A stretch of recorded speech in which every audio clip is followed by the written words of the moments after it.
Bro, I know y'all tired of this whole Will and Jada shit. I get it. But there's something I feel like, and I said this, and it really does prove a point that so much shit could come. That one little slap, so much shit could come out of it. And I just thought about this, and this not really pertaining to Will and Jada, but it's more pertaining to Instagram live I seen of a friend, and I'm going to send this to him because obviously it was his live, and I'm not going to say his name, but I am going to send it to him. I want his opinion, and with that being said, I'm not going to disrespect that black woman that was on there, but she said a lot of things that it's not that I disagreed with, but I didn't see a problem with it. Now I came in late. Now there was things I think she was reaching on, especially she talked about the Proud Family and colorism, but that's a different topic. But one of the people, cause one of the two of the brothers that was on that live, I know them both, and I'm good friends with them both. But he said you, he said specifically where I come from, you kind of like had to bring the jokes, and she said that's survivalism, and it's like a kid shouldn't have to go through that. And the back of my head is I disagree because in this world you gotta survive, and maybe it's because I had to. Maybe it's because like I was once that kid that got picked on a lot, and I took it like a bitch. I'm gonna be real honest with you, and I'm talking about myself here. It was a point where I used to get roasted, and I took it like a bitch. I'm saying this about myself, and you can say, well, no, no, because I was sensitive, I was soft, and this is not no hyper masculinity shit, but it's just like if they start again, I used to just catch attitude and cry and shit. After a while, I got tired of that. And the back of my head is just like, I have to learn how to start frying these niggas. Or they're just going to keep clapping back. And the one time I started learning how to, clap back, and that's when niggas stopped fucking with me.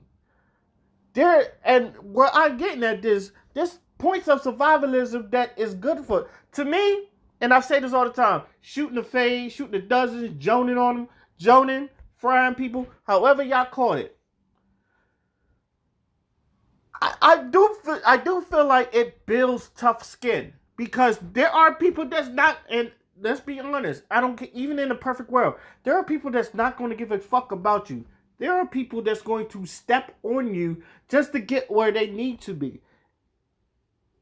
And the one thing, and I'm going to say this, and the one thing I don't like seeing is people be getting stepped on, and like they didn't fight for it or no retaliation. I can understand if y'all fought for it, you lost, and he got it because y'all fought for it, but at least you fought for it.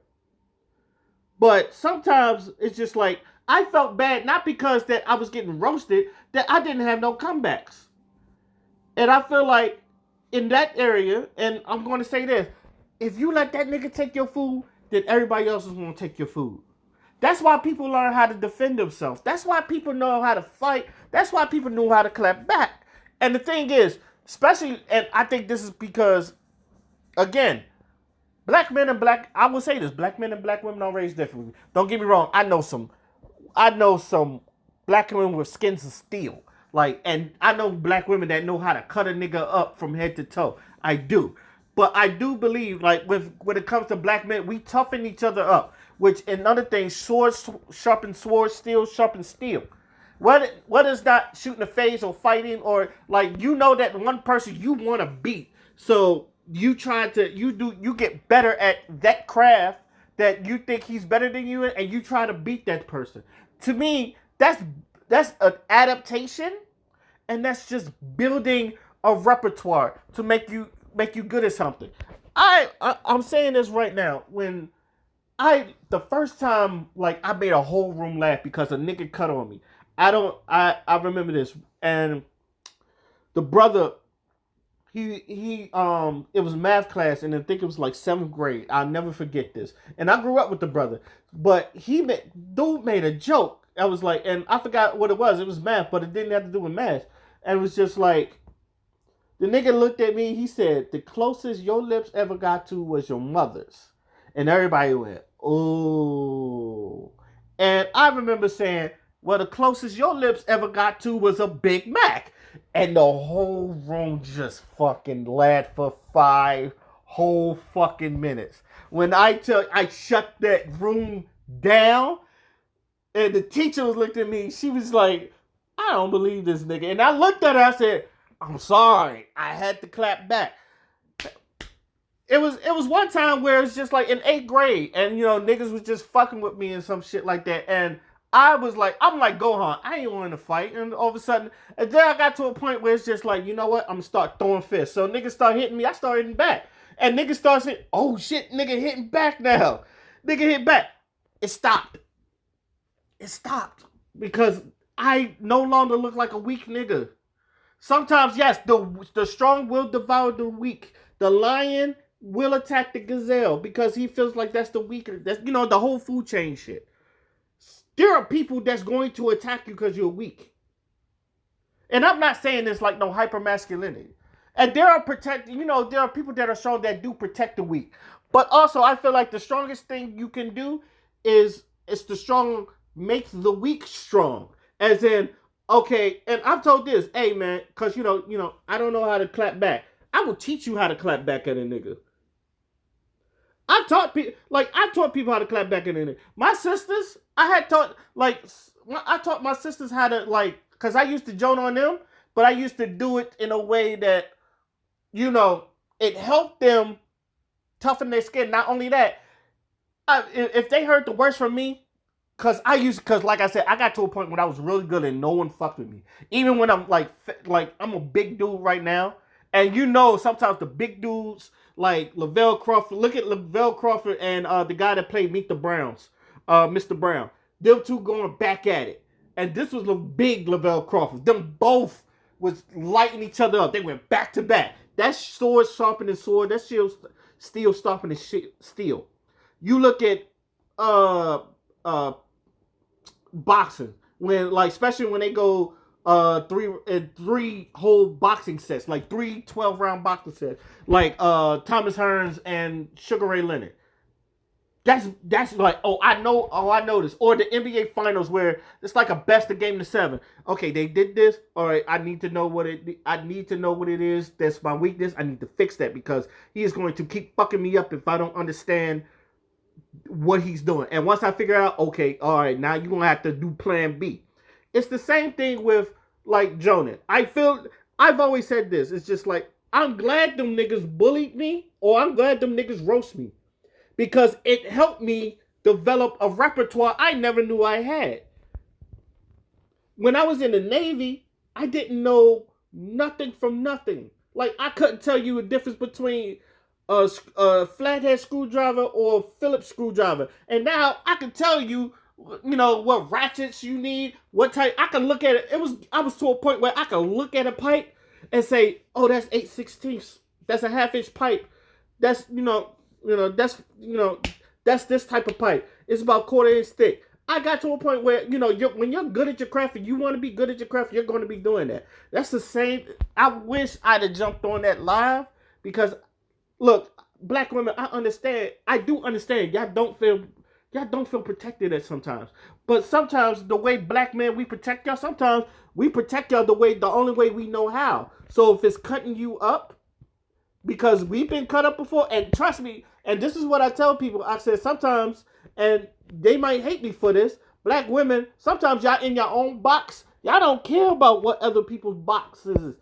So sometimes, even when it comes to your own black men, you don't know the struggles black men go to. And yes, I can say the same thing about black men. But even us, we admit that black women are the most disrespected.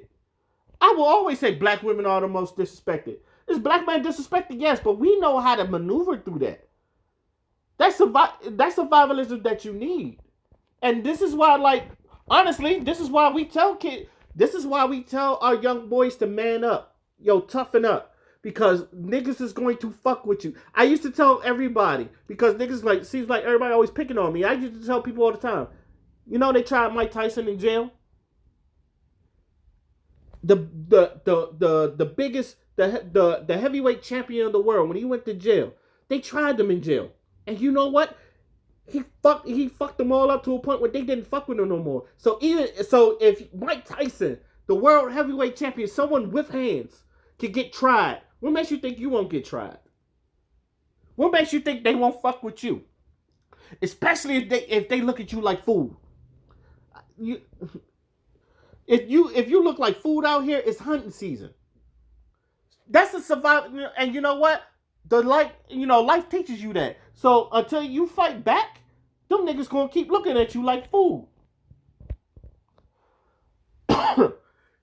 This is why I never had a problem when you tell a kid man up or boys will be boys. Now, granted, I've always said boys will be boys only last when they're like 12 or 13. So after that, you know better. You're a man. You're not a boy no more. You know better. And then you should, whatever consequence you need to take accountability in your own consequence. A lot of them feel like a lot of these people, not that boys will be boys, they felt like they could get away with it. But boys, I feel like people, when they take boys will be boys, they're just passing it off. But to me, the original boys will be boys is we're going to do men shit. We're going to beat each other up. We're going to be rough with each other. We're going to play dirty. Because that's what boys do. That's what boys will be boys mean.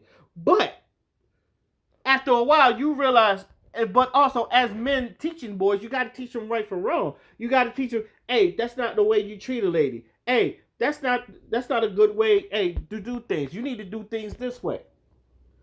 You also got to tell them that too.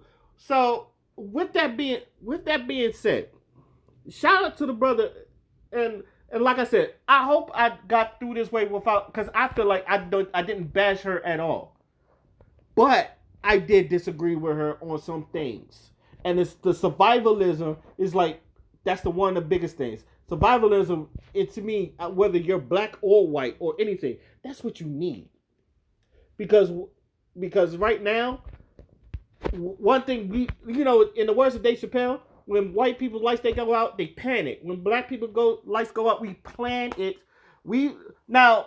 It's sometimes a lot of things when it's reactionary, it's off of survivalism, especially when it comes to a defensive mechanism. Yes, I agree with that. That's why safe spaces are needed. To where, sometimes, bruh, it's okay. You can relax here. You ain't gotta be defensive here. You're around friends. You're around people that care about you. That's what's missing, and that's what I've always said was missing.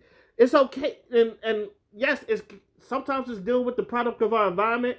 Hell, sometimes, and I've said this with black people, we can't even be unless I know you. I don't want you within an arm's length of me because you can rob me, you can stab me, you can do whatever to me, and I don't know if I'm going to die that time. So sometimes you gotta be on guard. Black women, I understand. I understand. Like I said all the time, It got to a point where I don't even talk to women on the metro because every day I've seen black men fuck with women on the metro off of some dumb shit. And I've told people I understand that. Hell, I don't feel safe in the metro. I tell black women it's like because black women said we don't feel safe walking these streets, and I used to tell women we don't either. We don't. That's why most people carry guns. That's why most people carry knives. That's why we tell you, hey, have a pepper spray on you. Have a little 22 special on you. If a woman carry a gun in her purse, I don't mind that because it protects you. And the reason why, I'm not around you 24/7. Sometimes, and that's when and that's the most of the time, that's when violence happens. I understand, like, some violence happens to people they know, but I'm worried about, especially if I'm a protector, I'm worried about the times I'm not around you. So I'm going to at least try to find ways to protect you without being around you all the time. That's because as men, that's when we're most worried. When we're not around you, when we don't know what's going on, when something bad can happen to you and I'm not there. That's why when most people when you hear something that happened to a black woman, it's just like, damn, that's sad because there's not a black man around there that can preserve. And look, And the last point, and I'm gonna just say, because a lot of women, y'all bring up this that most of the deaths happen to black women happen because of black men, and I'm going to tell you, like I tell anytime, no shit. We live amongst each other. We live among each other. Sometimes we're a detriment to ourselves. It's proximity. So of course, black men, we're going to be leading that statistic. Most of the hoods is like 90% black people. Cops, like even the cops, it's just like we tired of seeing cops, but we understand like it's just like it's not that we shrug it off, but it's just like it's kind of expected. Now, I would like to prevent it as much as I can, but we all know that sometimes that's what happens. Once, and I say this all the time, once we figure out if a nigga was fucking with you, or you get sexually assaulted or molested, we want to get that nigga the fuck up out of there to make you feel safe. It hurts. I say it all the time. It hurts me that black women don't feel safe. That's why everywhere I go, and like whatever black woman is, sometimes I'm the big homie. I want to make sure you safe. Hell, if you having a bad day, sometimes, and it's not even because I want to get the draws. Sometimes, and you guys, any of my female friends, I just check on them. Hey, you doing good? Hey, you doing all right? Hey, yo, if you need someone to talk to, I'm here. Whether I'm attracted to them or not, I want you to be good. I want you to feel safe around me. That's the one thing I've always said. Like anytime I want to make sure when you look at me, you know that I got your back. I'm comfortable. Like, I want you to be comfortable around me. I don't want you to be on guard all the time. I want you to be comfortable around me. It's like, okay, he's here. I feel safe. He got my back. I feel safe. That's the one. I do that with my sisters. I do that with people that I'm with. I do that with friends. I do that with family. It don't matter. You around me, I got you. So that's all I'm gonna say. And the person I'm gonna send this, I would love the feedback from you. Real talk. I would like your feedback to how you feel. To them, my name is Oskino Fly, and I'm out. Peace.